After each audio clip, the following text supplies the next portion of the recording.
शुभ्रैरभ्रैरदभ्रैरुपरि विरिचितैर्मुक्तपीयूषवर्षैः आनन्दीनः पुनीयादरिनलिनगदशङ्खपाणिर्मुकुन्दः.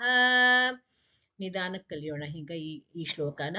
ಶುಭ್ರೈರಭ್ರೈರದಭ್ರೈರುಪರಿ ವಿರಿಚಿತೈರ್ಮುಕ್ತ ಪೀಯೂಷ ವರ್ಷೈ ಆನಂದಿ ನಃ ಪುನಿಯಾದರಿ ನಲಿ ನಗದ ಶಂಕ ಪಾಣಿರ್ ಮುಕುಂದಃ.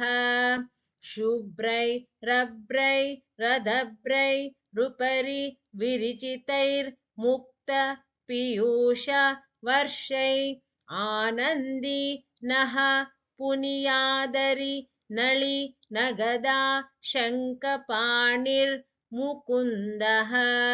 ಶುಭ್ರೈರಭ್ರೈರದಭ್ರೈರುಪರಿ ವಿರಿಚಿತೈರ್ಮುಕ್ತ ಪೀಯೂಷ ವರ್ಷೈ ಆನಂದಿ ನಃ ಪುನಿಯಾದರಿ ನಳಿ ನಗದ ಶಂಕಪಾಣಿರ್ ಮುಕುಂದಃ.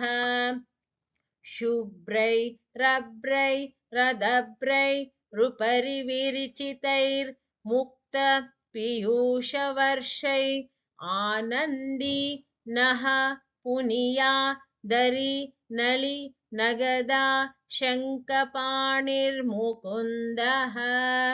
ಶುಭ್ರೈರಭ್ರೈರದಭ್ರೈರುಪರಿ ವಿರಿಚಿತೈರ್ಮುಕ್ತ ಪೀಯೂಷ ವರ್ಷೈ ಆನಂದಿ ನಃ ಪುನಿಯಾದರಿ ನಳಿ ನಗದ ಶಂಕಪಾಣಿರ್ ಮುಕುಂದಃ.